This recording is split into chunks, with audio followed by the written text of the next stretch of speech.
Welcome to the Profitable Farmer Podcast, where it's all about increasing the profitability of your farm by working smarter, not harder. G'day and welcome once again to Profitable Farmer. I hope this season continues to unfold well for you, wherever you're listening in from. A couple of weeks ago, I was lucky enough to interview Maggie Dent, the Australian Queen of Parenting. If Maggie Beer is the Queen of Australian cooking, today I'm delighted to interview Lyn Sykes, who for mine is the Australian Queen of all things family alignment, communication and succession. I first met Lyn just under 20 years ago when I was farm consulting in the Riverina and down in northern Victoria, and did some training on communication and facilitation with Lyn that I still call on today. Lyn has over 3 decades of experience supporting Australian families through succession and has a career paving the way to help so many farming families come together and be more aligned in how they move forward through generations. And so I'm delighted, as I say, to welcome Lyn to Profitable Farmer and to talk with her on this important conversation of succession. So welcome, Lyn. Thanks very much. What a grand introduction that was. Most of it's true. I never saw myself as a queen. Well, looking back on a career like you've had, Lyn, I think it's fair. I'd rather be a queen like Elizabeth than the one out of the Deserts movie. Yeah. Lyn, how do you reflect on your time supporting farming families across Australia? I think first, let me say one of the great privileges is that I've been around long enough to have the opportunity to reflect, and that someone's interested in the reflections. I think that's often one of the sad things of getting older and changing the way that you live is that you do develop a few skills and a bit of wisdom along the way. And frequently, particularly in my own family, I'd have to say no one's very interested in hearing about it. So it's a great opportunity to have a chance to talk about it. Thank you. Well, I hope we do that reflection justice. I personally do sincerely acknowledge the training that I got to do with you all those years ago.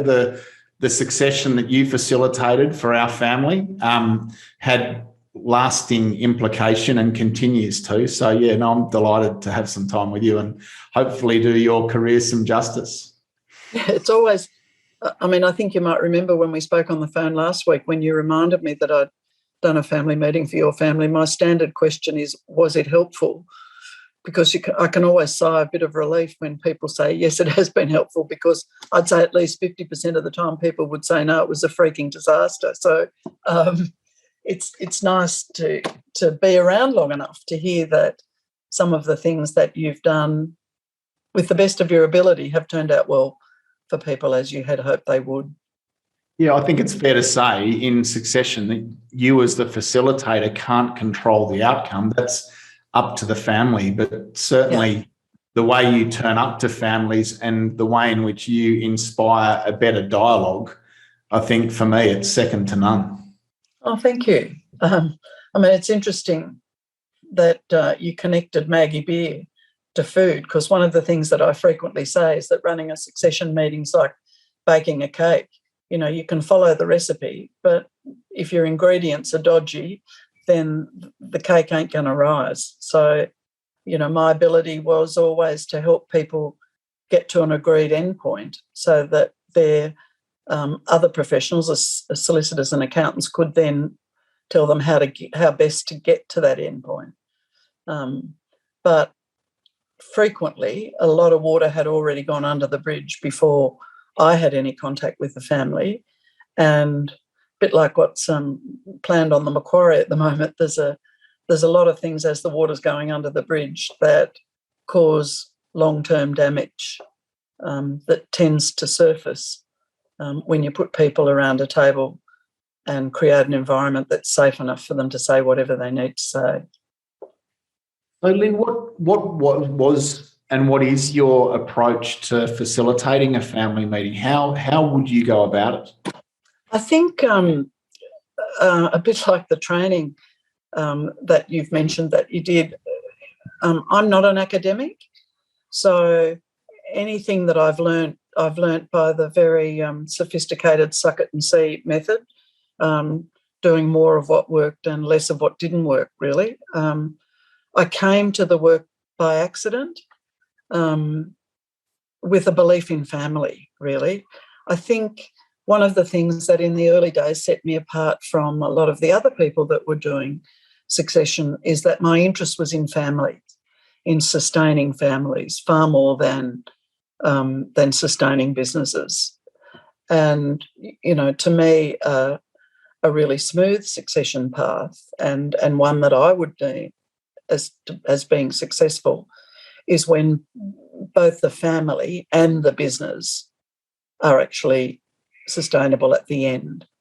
But I wouldn't be being honest if I didn't say that for me, the sustainability of the family is more important than the sustainability of the business. And so, again, in the early days, it wasn't that hard to develop a reputation because there wasn't anyone else on offer. If people were worried, and in those days, 30 years ago, classically it was women that were concerned about their family falling apart. They were keen to have me involved because they wanted their family to survive.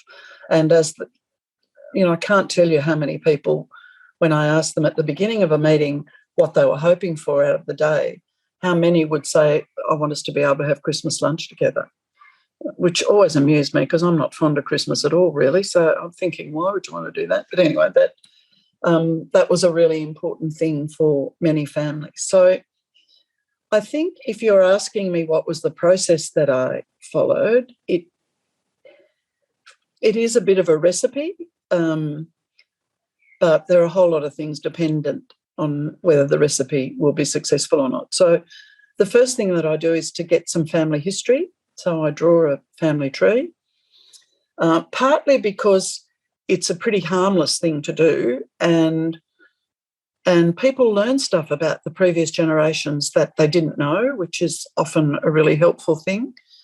I do that family tree for a generation above the oldest people in the room. And what I'm wanting to know is how things have worked in the past. Because if succession has been a disaster in the previous generation, it's likely that it will be headed the same way. If it's successful in the last generation, it's also probably likely it'll be headed the same way. So the first thing I would do is to get some history about families, and including in that the family history of in-laws who've come to the table. And again, that's been a really interesting thing for me. It's in some farming families, and again, I'm going back 30 years, the family, it was almost like if an in-law came into a farming family, it was like they'd materialised out of nowhere. It was like their family and their family values and traditions were almost never acknowledged. So that was a great learning for me in the early days, how important that was for new family members to be recognised on that board in the genogram and have their parents and their siblings there. Having done that, I then get a history of how people have accumulated assets, and for my information, I'm wanting to know, are they buyers and sellers? Are they accumulators? Are they risk takers? Are they not risk takers? What has caused partnerships to dissolve or families to sell out or sell parcels of land? And having done that, I then start methodically asking everyone at the table what they're hoping for out of the meeting and what concerns they have. And the way that I do that is by asking the oldest people, which are generally the people who have control of the assets, I ask them last what they're hoping for out of the meeting and what concerns they have. And I do that because what I learned, again, by not doing that, was that if you speak to the older generation first, and a lot of people tell me that it's disrespectful not to do that, but I learned if I did that, then whatever they said they wanted, some family members would always be compliant and agree with whatever the older generation. So that did two things. It often didn't lead to a productive outcome, but more importantly, from my perspective, it didn't give the older generation an opportunity to hear unhindered what the next generation was hoping for. And what people told me is that they heard things often for the first time. You know, I've never heard them say that that's what they wanted or that that's what their concerns were. So you do a round, that takes quite a long time when you give everyone an opportunity in a relatively safe environment to say what they're hoping for and what concerns they have, because what people tell you is what they're hoping for out of the world and life and what their concerns are about the same. So it can take quite a long time. By the time I get round to everyone, then I do a quick whip. Oh, hello, this is the modern technology of the watch that rings. Sorry. I do a quick whip around again so that the people who spoke first get another crack at saying what they were concerned about or hopeful about, because they may well have been a little cautious in the beginning. But what you find is the further you go around, the more honest people are. And so those people who spoke first want to have another go because really there's a few things that they could have said and didn't.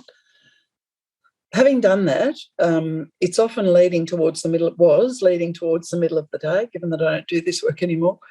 What I would do was generally get whoever I was working with who was good with numbers to put up the assets and liabilities that we were actually dealing with, clarify the net position, and then I would say to the people who owned those assets, sorry to tell you this, but yesterday you were hit by a bus and you're no longer here. And then I would turn to their children and say, so this is what we're dealing with. What do you want to do? Having already put, if there were 3 children, their symbols across the board and the numbers underneath as to what they were to receive if there had been a sudden and unexpected death of both of their parents. So really what happened for the rest of the day was dependent on what those numbers looked like. If there was huge inequity, then you could be pretty sure that there was going to be some very uncomfortable conversations. Often not in the way that people would expect. I often hear people say, oh, well, you know, it's all fine until there's money involved. That's actually not been my experience. Usually the people that present as though it's all about the money, it's actually about something completely different to that. Perhaps something that's been a pattern in the family or... And so I then ask one of the questions that nobody actually wants to ask anyone in their family. If your parents had died yesterday or your parents-in-law, and this was the situation we were dealing with, would you contest this document? And surprisingly, if people are going to, they actually say, I could not accept this outcome because, and what they would generally say is that it is unfair to my children. They say, because what this document represents, if there's a gross inequity, is that my parents care more about my siblings' children than they do about my children. Now, some say, oh, that's just to soften the blow. One thing I have learnt in doing this work is don't ever make any judgments because the chances of you being right are fairly remote. I think people do care about their children and they want them to be treated equitably, even if they're not themselves. So if there was something that was likely to cause a will contestation, then as a general rule, the rest of the day was spent trying to work out how that can be avoided, because that's the last thing people want. Not that you'd always think that when you look at the way people whose assets are going to be transferred by will, if there's a tragedy in the short term. If you look at the will, sometimes you'd think, my God, how could they possibly have thought this was going to be good for their family? But, yeah, people's motives are often unclear to themselves, let alone to anyone else. So if there isn't an equity and a gross inequity, and someone's been working in the business and, in fact, the assets were going to be distributed equally, then that's an equally challenging situation for the person who's been there. And, again, that raises some very uncomfortable conversations, and lots of uncomfortable questions, which really was my role, to ask the questions that everyone wanted the answers to, but no one wanted to ask the questions. So basically, I always say that it's not about the numbers, but numbers bring clarity. And when people are clear about what would happen if there was a tragedy and they don't like the look of it, then they're pretty keen to work out how that can be avoided. I think, there's a few things that I would call highlights in was lots of things actually, but one of the things that always comes to mind is that I was speaking at I think to do with sheep somewhere in Victoria, and some group that raise sheep like no one else does in the world. And there was a lot of people at the conference, and I was giving a talk on succession, and they went to questions, and this fellow put up his hand, he stood up and he said, Lyn Sykes facilitated a family meeting for us. My pulse stops and I think, oh, my God, what's he going to say? And he said, at the end of the meeting, we had a clear path forward. I thought, whew. He said, but what we didn't realise is that 8 weeks later, my father died. And he said, the wonderful gift that we were given was to be able to grieve uncontaminated by the family business. And I'm sure I grew about 10 feet taller. And the fact that I'm telling you now, and it's probably 20 years ago, I think that you don't have an opportunity very often in your working life to be part of something that is as special as that was. And I'm sure I owe him some gratitude for work for the next couple of years. In fact, I learned a lot more about sheep in the following few years than probably I was ever really keen to know. So that's a very real outline of the importance of the impact that doing succession well can have on families, right? I think that what I learned from that is that the most, and the thing that I have said I've done that at every family meeting for probably 20 years, and the thing that I've said every time I've been asked to speak about something is that when you go away from here today, if you were to do one thing, then have a look at what would happen if there was a tragedy in your family. Because the last thing people need is to be dealing with a messy family/business situation when they're also trying to deal with a family tragedy. I think that's the question for our listeners, is exactly that if something happened, a major family incident occurred tomorrow on your farm or for your family, have you got things in order such that the family could grieve or recover strongly and well? And I think, and it's a wonderful question to put out there. Thank you. My question, Lyn, that links to this is, what keeps the older generation from getting on with some of these, let's call them tougher conversations? Because often perhaps we do see the younger generation sitting, waiting, and the older generation maybe not initiating having these sorts of conversations. What is it that you think keeps the older generation from being proactive around this? I mean, I think that I'm not sure that we're doing it any better, but I do think that the landscape is changing. What I would say, reflecting on my own experience in the business, is that what stops people are basically two things. One is fear. And I think that fear is well justified. They are, as a general rule, unskilled in having crucial conversations. Remind me to come back and to clarify what a crucial conversation is, because I think it's important. So one is fear. The other is that my observation of most people who are in agriculture is that they are problem solvers. And so when they look at the in inverted commas, problem of succession, they don't immediately have a clear solution.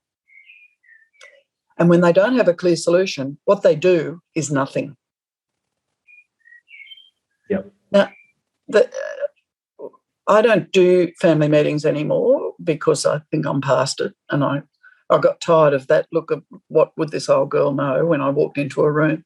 But one of the things that I do still do is speak to women who have been married to those men.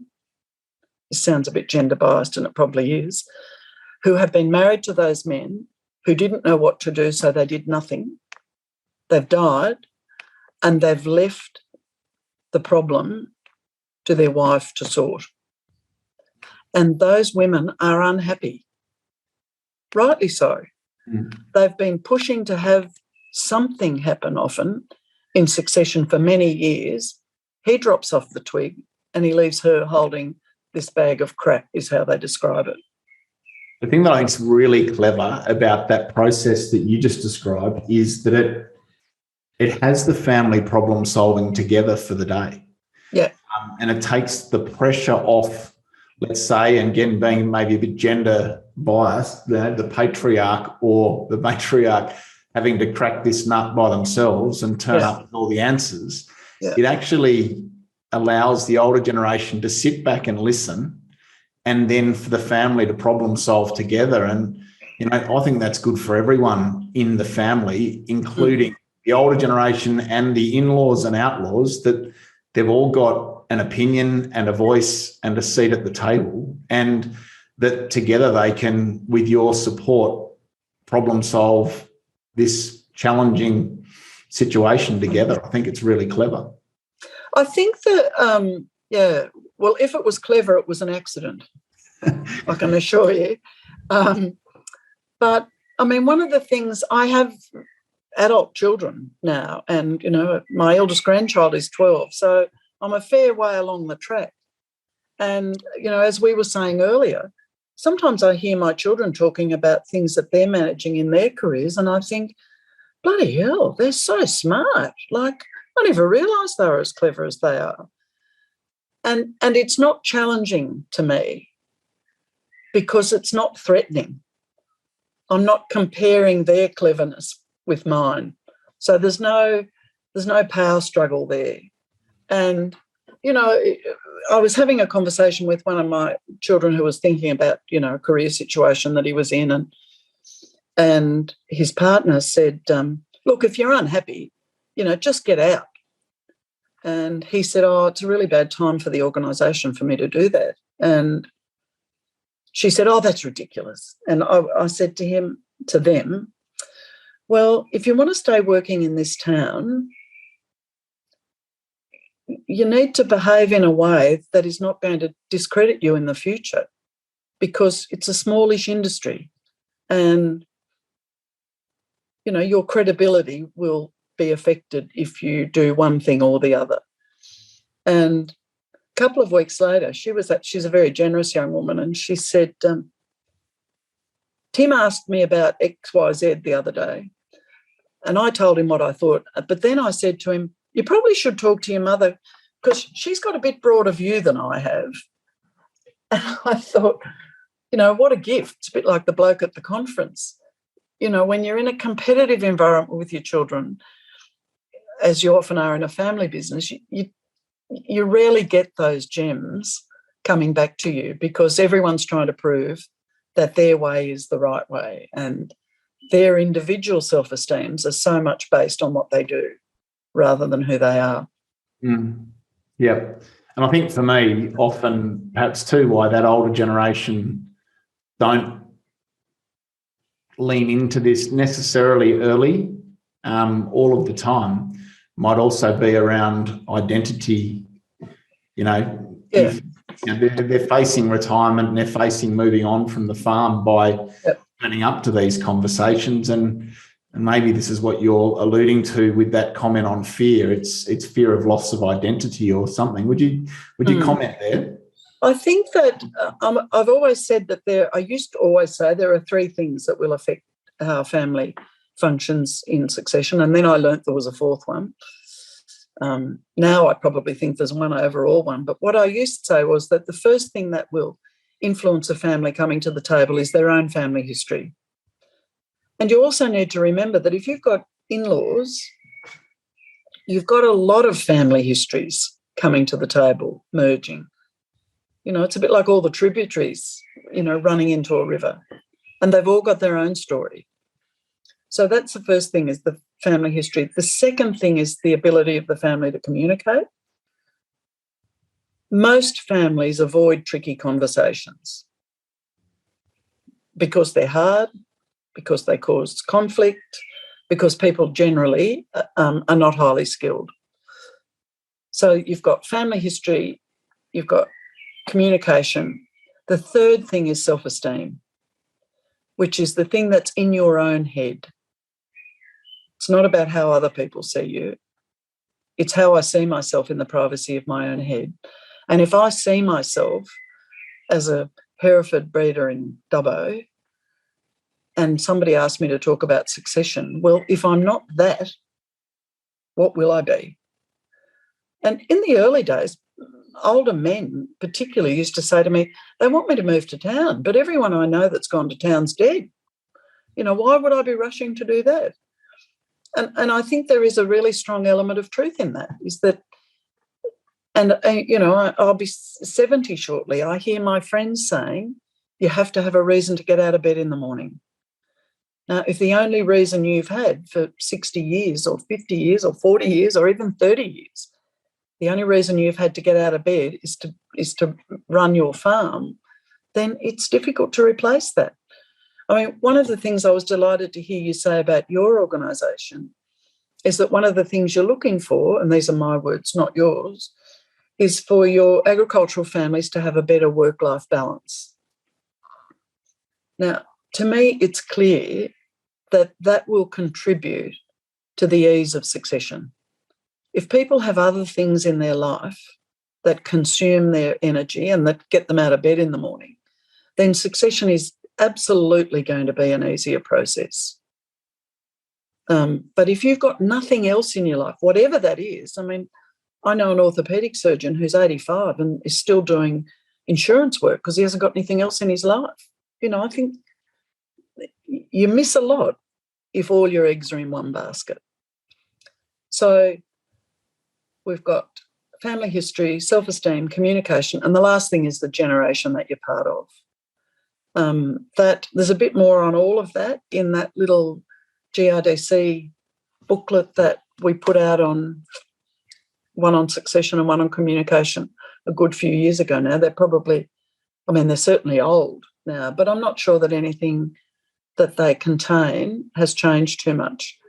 But one of the things that I wanted to come back to was that there's a fabulous book on the market written by a group of people, and the first name in those groups is someone Patterson, that's called The Crucial Conversation. And that book defines a crucial conversation in the very beginning. And it says a crucial conversation has three components. It'll be interesting to see if I can remember them. The first is that the stakes are high. The second is that emotion is involved. And the third is that opinions will differ.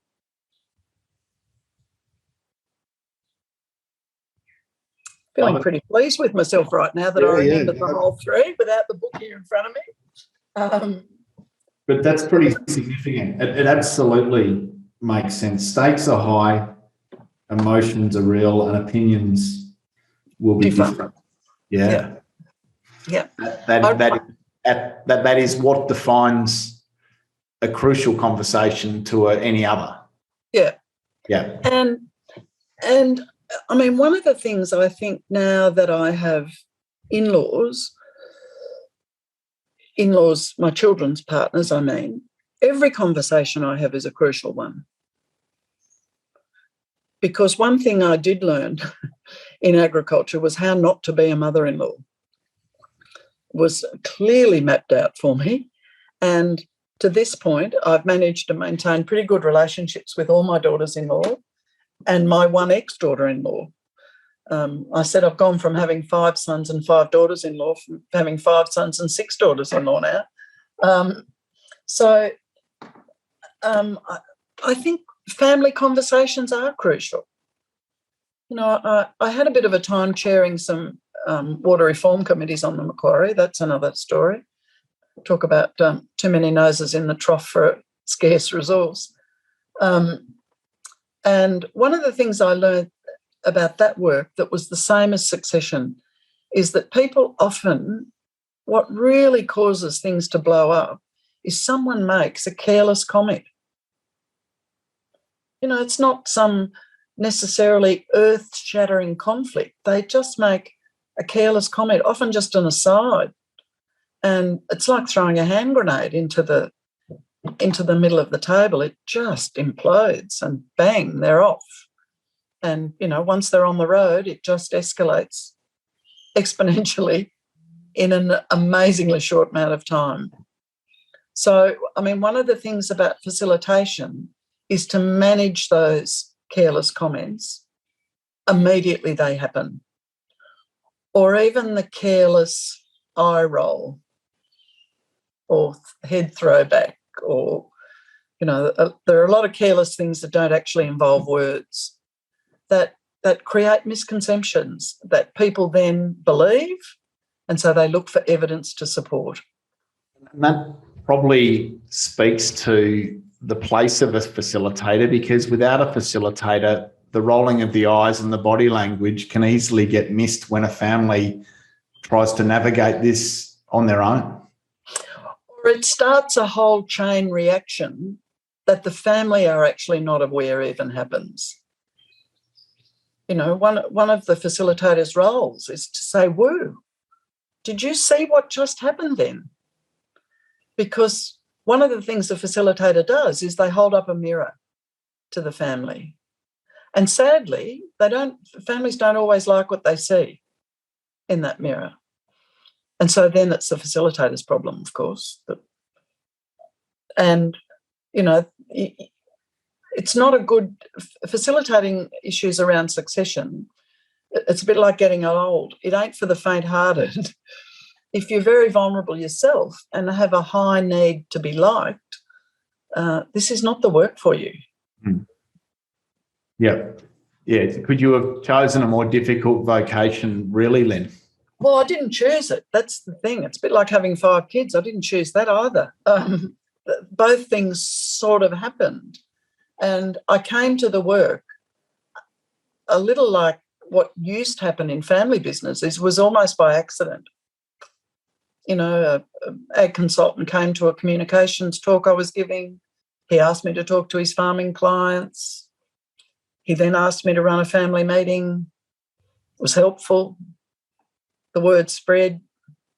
I mean, one of the things about agriculture is that you can't, really the only way to have a product that is sustainable is to have it promoted by word of mouth. That, you know, I've never advertised anything really, but glitz and glitter certainly didn't bring me any work. But someone's saying, is this tough old Sheila from Dubbo? She might be able to help you. She helped us, or she helped the neighbours, or, you know, that's how the word gets around, really. Yeah. Lyn, in-laws and outlaws, do they have equal say at the table in succession, in your opinion? Well, I think the potential is that they will have equal influence. very early in the show, someone in far north Queensland said to me, what you need to understand is happy wife, happy life. And I think, there's an element, I'm sure there's a word that rhymes with husband that says the same thing. I always encourage families to have everyone who is likely to have any influence at the table, particularly if they have a foot in the legal profession. I wouldn't run a family meeting where there was a lawyer in the family unless they were present, because it can waste a lot of time. The family can come up with an outcome, and then someone goes home and their partner says, you're not agreeing to that, and so it all falls over. Frequently people would call me and say, we want to have a family meeting, but we don't want such and such to come. He or she, they're trouble, or they're gold diggers, or they want us out, or they want to get out, or all sorts of reasons. They'll take over, they'll do this, they'll do that. And I used to say, well, you can't really, in my world, you can't invite one and not all. And if you think they're going to be a pain or cause a problem in the meeting, it'll be my problem, not yours. And I'm pretty confident that I'll be able to handle it. I'm not sure whether that was always genuine, that confidence, but certainly towards the end, I think, people will say to me, I want to speak publicly, but, what if they ask a question I can't answer? I say, well, when you've been around the block as long as I have, you've heard most of the questions before. And if you didn't know the answer the first time, you find out by the time you get asked again. And I think that's true of handling different sorts of people. I'm not saying that I handle everyone well, but what I'm saying is I've had a lot of practice at handling all the different types of people that tend to have a bum on the chair at family meetings. Lyn, you mentioned right at the outset that history often repeats. Is that your view and your reflection, that if you don't take a proactive approach to this, that history can repeat and often does? I think when I look at my children, who are, the youngest of whom now is 35, it frightens me how much some of them have characteristics of mine and some have characteristics of their father. It's seriously scary. So when you've got that genetic component, it's likely that history will repeat itself. I think it's more likely when history has not been discussed, when the good and the bad of history has not been discussed. I think it's more likely to impact in a negative way. So frequently people will realise things at family meetings that are influencing their behaviour at a subconscious level, and they don't even know that. I can't tell you the number of times when I've been doing a genogram and I've asked the older person in the room how old they are. Let's say he says 69. When I start getting the history of land accumulation, I'll say, how did you come by this land? And they say, my father transferred it to me. How old were you? And they'll tell me. I'll say, how old was your father? He'll say, he was 69. It's like we arrive at this point and something tells us that it's time to do something, but we don't really realise that. Or I'll say, how old was your father when he died? And I'll say 70. I'll say, you're only 69. You better get cracking. You only got a year to go. People often don't connect those things. One of my brothers must have phoned me a half a dozen times the year he turned 65. And he'd say, in every conversation, he'd say, I'm the age Dad was when he died. I'm the age Dad was when he died. Kept saying, well, if you're worried you're going to die, go to the doctor, find out if there's anything wrong with you. But it was like once he realised, it haunted him. And at the end of the year, he said, I'm so glad I got through that year. But I can remember saying to my kids when I was about 62, my God, I'm the age Mum was when she came to live with us. And the kids say, yeah. I say, but she was so old. And they say, yeah. And your point is? Like, I thought I was brimming with youth, but that's not how they saw me. So that was a bit sobering. How early would you have families start? Do you have a rule of thumb here that when you say people often wait until there's that reminder from the yesteryear, or they've realised themselves that they're the same age as their father was when he died, or whatever? When would you have people start? I think if they haven't started, today's the day, because you don't know what might happen tomorrow.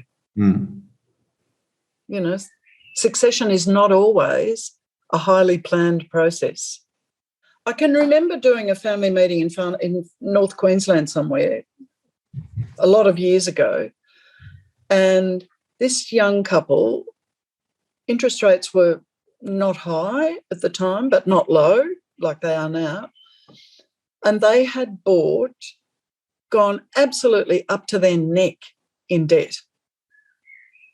I can remember thinking, I'm glad it's me, not me. And I must have alluded to that, said something. And one of them, the man or the woman, I can't remember who, said, our aim in buying these places is not to pay them off. We've bought them so that succession will be an option. Their children were under 5. And by the time we need them, the capital growth will have been such that the debt level is not going to be an issue. And I can remember thinking, oh, cool, well, I hope they're right. I mean, I suspect those children would be in their 20s now, and I have no doubt that their parents were exactly right. Yeah. Now, I didn't hear lots of people saying that. No. That's pretty innovative and pretty forward-thinking, isn't it? I just hope that their interest rates didn't have a term on them, given one that I decided to go interest only, and then suddenly the term was up and I had to pay it out. I suspect they were more astute business people than I am. Lyn, do you have a pin-up story of succession done well that our listeners could use as a positive example? Is there a family? I've got one that comes to mind about a really proactive family that would have annual meetings around it, and it might have taken 8 or 10 years to unfold, but on-farm and off-farm children, in-laws and outlaws all came together for an annual meeting, and the process took place over 8 or 10 years. And that family, for me, is just a great example of it done proactively and well. Do you have a thought of a family that is a great example? I think probably because of there are 2 things I want to say. One is that I only ever met with families for one day. And mostly by the end of the day, they never wanted to see me again. They were very happy for me to go. I can remember working with a family actually in the south, and there'd been a lot of conflict. And I said, let's set up a process to what you're going to do next time there's a conflict. We'll try and sort it out. And then if it doesn't happen, we'll get someone in to help us. And I bumped into someone from the family years later and said, how's it all going? And he said, oh, good. He said, you telling us that if we didn't sort out conflict, that you were going to come back was the best incentive for us. He said, we'd get close to not being able to sort it out, and they'd say, oh, if she comes, let's sort this out because we don't want her back here. So I think I've probably got a lot more examples of things that you wouldn't want. And the fact that my skills probably were more suited for people that were in conflict than people who were proactive. I think you need a lot less human relations skills if you are proactive, because you can do things incrementally. It's not a big. So I used to say I'm like the big dose you give your pool at the end of the season. You throw in, 7 buckets of chlorine, stand back and hope it helps. Well, I was a bit like that, 7 buckets of chlorine. One of the things I learned is that I when we were putting those books together for GRDC, we went through a whole lot of my family meeting minutes, and we mixed one family with someone else's property with someone else's outcome, so that we were using real examples, but there was no one example. And I rang a family who had 2 children and who I'd done a family meeting for that were proactive. And I thought it was the easiest family meeting I'd ever done. And I said, I just wonder, would you be happy to speak to a journalist or someone? I can't remember. I said, because yours was the easiest family. They wanted a spectrum. And I said, yours is the easiest family meeting I've ever done. And this woman said to me on the phone, you have got to be kidding. That is the most excruciating day we have ever been through. And I think it was a good wake up for me, that just because I was comparing it to a spectrum didn't mean for that family that it was easy. Yeah, I think the other interesting story is that I was at a women's gathering in Canberra once, and there were quite a few people there from South Australia. And this woman came up to me and said, oh, how are you? You must remember me, which I didn't, of course. You did our family meeting, and it was the best day. We had such a good outcome. We were so lucky to have you there, all these very flattering things. My head grew, and I said, oh, thanks very much. Nice of you to say. And that night at the dinner, I was sitting next to a different woman, and she said, oh, hello, introduced herself. She said, you would remember me from a family meeting. And I said my standard, was it helpful? She said, it was absolutely dreadful. I've never done anything worse. It was terrible, blah, blah, blah. And I said, oh, well, I'm really sorry. All I can ever say is that my aim is always to be helpful. And she said, yes. And about 10 minutes later, the woman who I'd been talking to in the morning came up and said, do you want another drink, sis? Same meeting, sisters. Absolute either end of the spectrum was their experience. Same day, same meeting. Something was very different for each of them. So, I was speaking to a young woman who was asking me about, just bouncing some ideas off about a family meeting, and she said, when I walk into a room, I think I have a skill to be able to size people up really quickly. I thought, oh, yeah. And I said to her, I guess the really important thing is, do you have a process that will let you know if you've sized them up incorrectly? Because actually, when you walk into a room, you have no idea, really. Absolutely no idea, yes.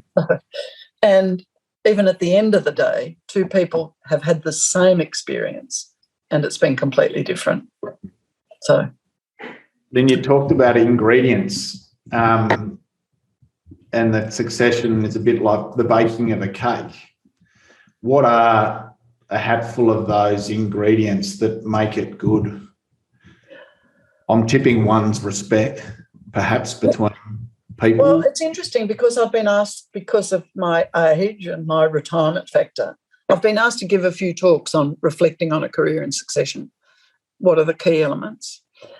And what I came to, given that I have a perspective that I'm keen about, which is the family, the only element that I think is crucial is to have a functional family. I spoke at the sustainable grazing. What's this group? Pro-graze, was it? Sorry? The Pro-graze? No, it was, I don't know, it's a new name, old, in my opinion. That's probably not very flattering. And I said, you hear everyone's here to learn about sustainable agriculture. But in fact, the thing that will ultimately decide whether you're sustainable or not is how functional your family is in terms of the generations. Because you can have the best steers, crops, yields, soil in the district. But if your family's not functional, it's going to grind to a halt. And most businesses don't put a lot of time and effort into ensuring that their family is sustainable. Great comment, Lyn. And just to those listening, what is it that you do actively each quarter or each year to make sure that as a family, each week, each Sunday, each month, whatever it is, to make sure that your family is a priority and is getting the time and attention it deserves relative perhaps to your paddocks, sheep, crops, etc. Yeah, I'd be thinking each day. Yeah. Each meal, each whatever it is. And there are a whole lot of things, and respect is obviously one of them, that contribute to families being sustainable.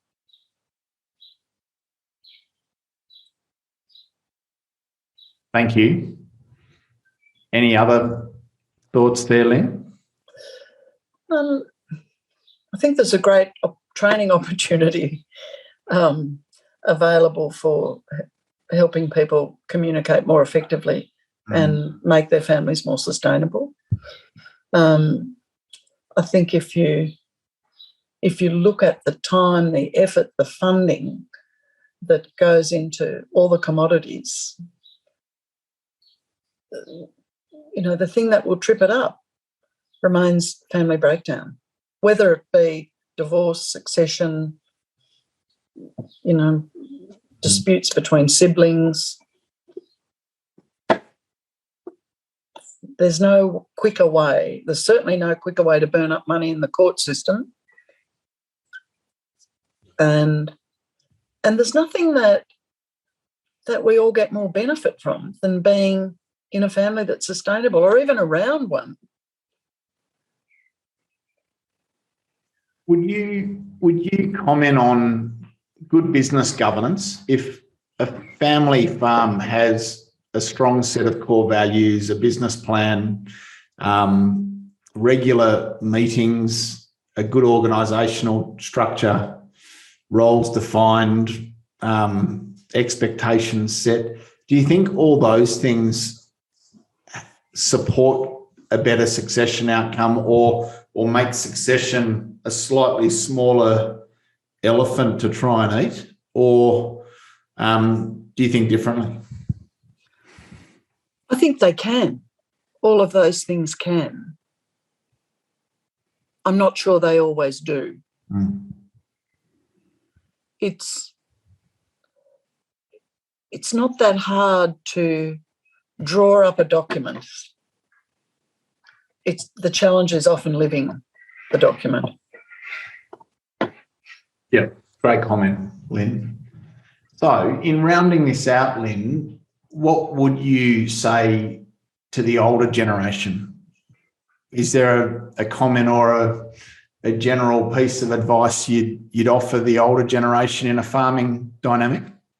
I think from an older woman, the thing that I've learnt that is least helpful is that when another generation suggests something that you don't agree with, there are two things that you can do that will guarantee a terrible outcome. The first is to defend your own position, and the second is to attack theirs. Great comment. So if you don't have the skills to respond to that sort of challenge in a productive way, then zip it up and don't say anything. Or get that skill. Yeah, or learn the skill. Pretty hard to teach old dogs, new tricks, they say. And, yeah. That's a great comment. So what about for the younger generation entering into succession? What would you say to them? It's interesting. A young facilitator asked me something, why won't older men listen to me? And so the good thing for me is that I was already 40, I think, when I started doing this work. I said, because you try too hard to prove to them what you know. The great gift that I had was that I didn't know much and I was curious. So I think the older generation have a lot of information which they have gained incrementally over a lot of years. And mostly they don't know that they know it, unless you try and tell them that they don't. So my advice to the younger generation was to become a skilled questioner, to be curious rather than being threatened by their inflexibility and their dogmatic approach to things. Be interested and ask questions, and don't try and convince them how clever you are, because it tends to have the exact opposite effect. Brilliant insight, Lyn. It's a brilliant insight. Thank you. What about to the in-laws and outlaws? Is there a comment or a piece of advice you'd have for them entering into? Well, remembering 30 years ago, the gender stuff was pretty different than it is now. Yeah. And I used to get lots of phone calls from daughters-in-law, and I used to say, bring it to a head. They think you're the problem anyway, so you might as well be the problem. You never know, it might help. And I can guarantee if it does help, there'll be no recognition for you, but if it's disastrous, it'll be your fault. It's going to be your fault anyway, so you might as well get on with it. I think, again, think about your own role models. As an in-law, I had a pretty good role model that I was keen to be different to. And I've seen a lot of farming women make young women's lives pretty miserable. And so I spent a lot of time thinking about the sort of mother-in-law I wanted to be. Not for 1 minute am I saying that I've got it right, but I've managed to maintain relationships with all my daughters-in-law despite how different they all are. And that's from a purely selfish motive, is that I've got more to lose than they have. You don't have to be a rocket scientist to work out they have influence over my sons that I certainly don't have. So I think, tread a gentle path with the parents of the person who you're choosing to be with, because you have no idea how vulnerable they might be. I do think it's always helpful to look at the family from whence you've come and look at the family where you're thinking of going, and at least be clear about where they're different. Great comment. Thank you. Lyn, what are you most proud of as you reflect on your time in agriculture and with farming families? You've been across most parts of Australia and helped many hundreds of families. What are you most proud of?